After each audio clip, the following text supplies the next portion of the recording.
$218 million laundered through Texas construction contracts. 20 officials, one network. The corruption went deep. Federal agents seized 52 tons of methamphetamine along the Texas border, and 20 government officials helped move every brick.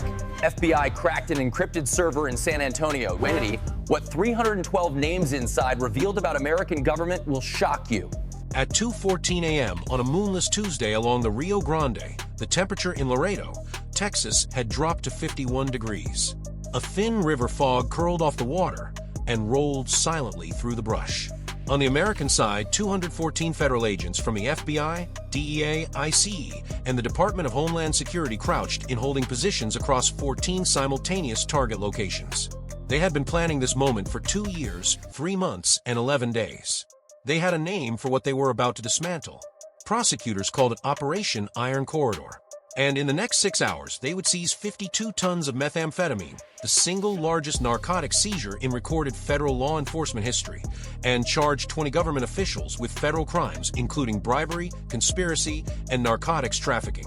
What they would discover inside those 14 locations would not just expose a drug network. It would expose a government within a government, operating in plain sight for nearly a decade. The primary target was a 4.7-acre industrial compound on the southern edge of Laredo, registered under the name Vantage Freight Solutions, LLC. On paper, it was a licensed customs bonding warehouse. On paper, it moved automotive parts and agricultural equipment between Texas and Mexico.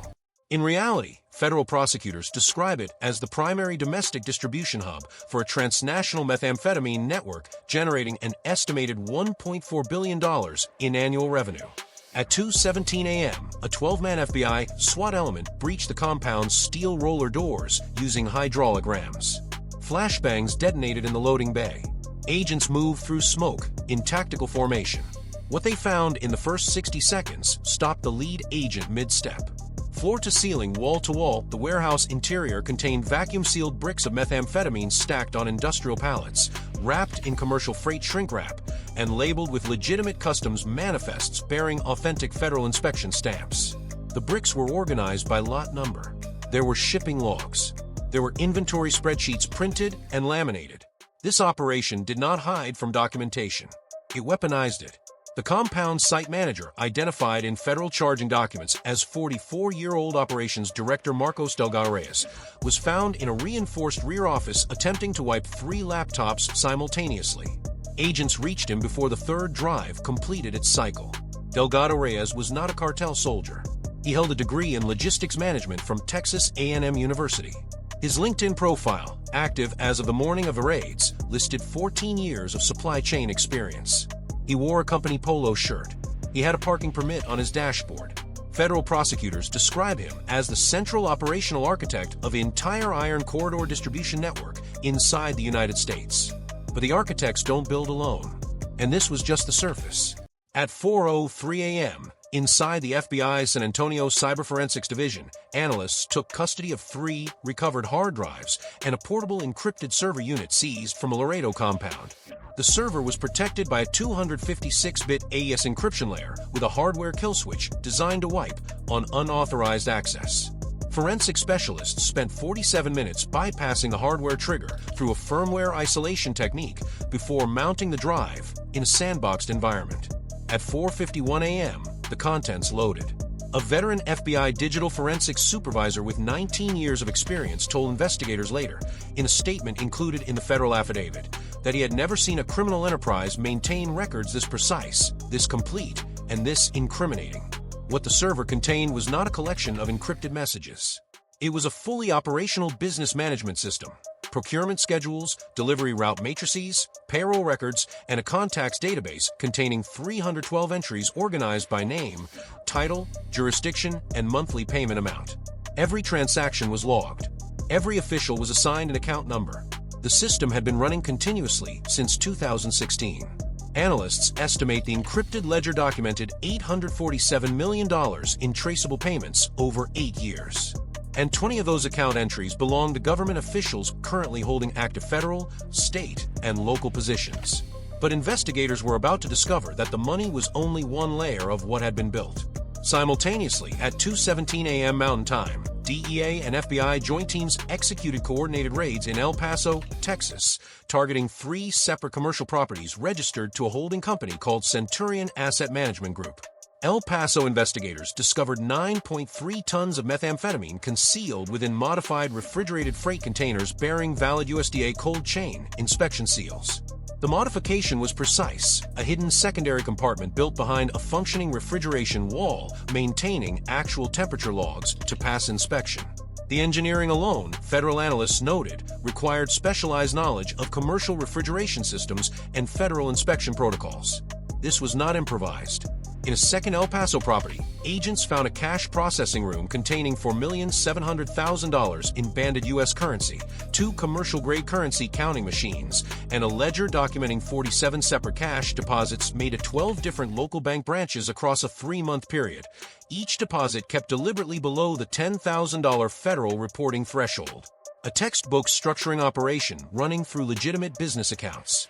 In Houston, at 2:19 a.m. Central Time, FBI and IRS Criminal Investigation Division agents simultaneously raided the headquarters of a mid-sized commercial real estate development firm registered as Cornerstone Capital Holdings.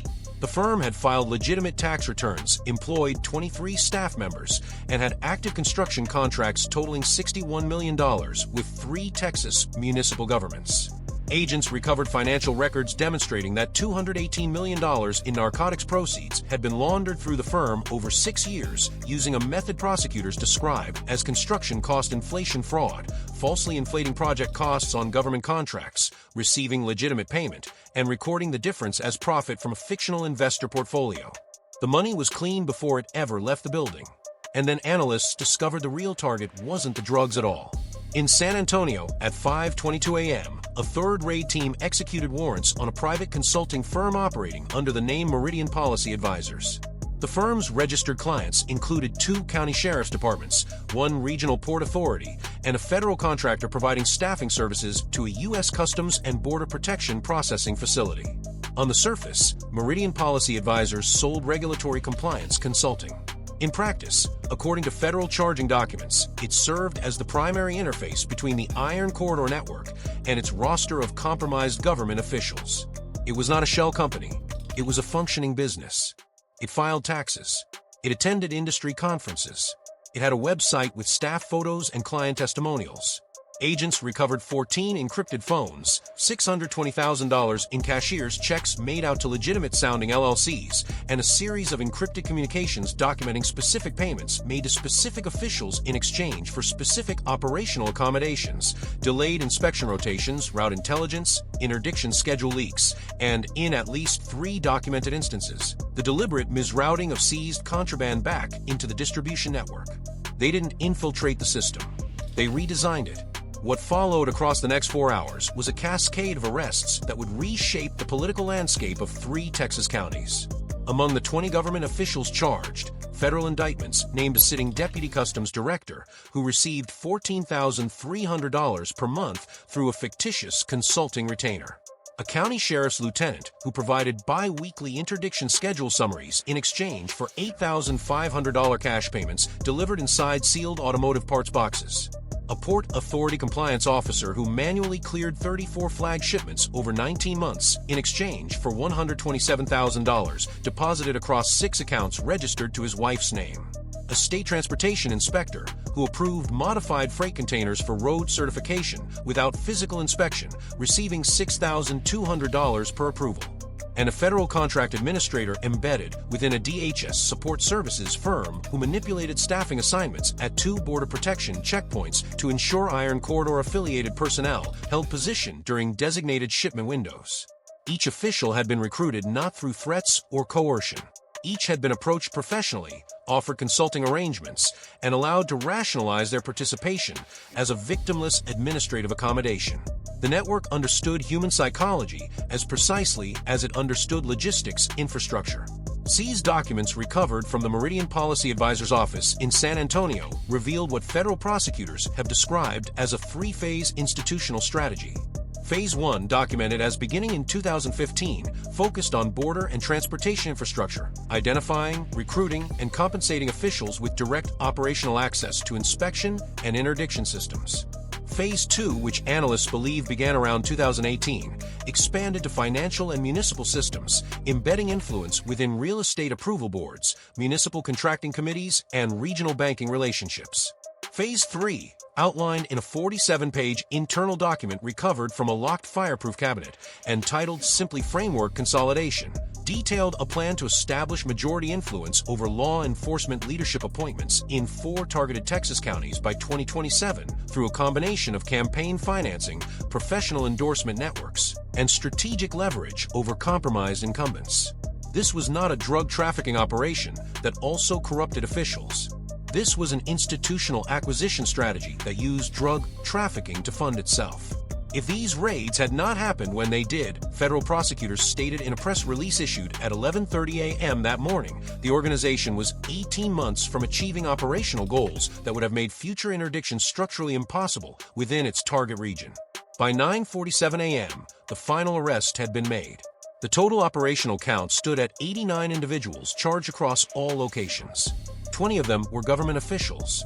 Combined narcotics seized across all 14 raid sites totaled 52 tons of methamphetamine with an estimated street distribution value of $3.1 billion.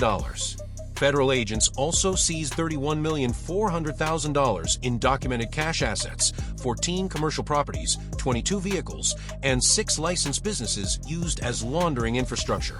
The Iron Corridor Network, according to the FBI's operational assessment filed with the Southern District of Texas Federal Court, had been the primary methamphetamine distribution architecture serving Texas, New Mexico, Arizona, and parts of Colorado and Oklahoma for a minimum of 7 years. Dismantling it represented the disruption of an estimated 34% of regional methamphetamine supply. The human cost of that supply, the overdose deaths, the families fractured, the communities hollowed out, is not a number that appears in any federal seizure report. This story is not just about drugs, is not just about corruption, is about the architecture of betrayal, the precise, patient, and calculated way that criminal networks do not fight institutions. They join them, they invest in them, they staff them, they wait. The most dangerous criminals in this story did not carry weapons across a river in the dark. They carried briefcases into government buildings in the daylight. They signed contracts. They attended meetings. They answered emails. Power does not always announce itself with violence. Sometimes it announces itself with a business card and a handshake and a monthly retainer paid to an LLC that nobody looks at twice. The officials who accepted those payments did not believe they were dismantling the country they served. They believed they were making a practical decision in a complicated world. That is precisely what makes them dangerous. Not the corruption itself, the ease of it. If you're still watching, tap like so more people see this story. Comment expose if you believe government accountability cannot be optional. Share this with anyone who still thinks this level of corruption only exists in other countries, in other cities, in other systems. Because the most dangerous lie is not that bad things happen. It is that they could never happen here. In our border, in our agencies, under our watch. Operation Iron Corridor proved they already were.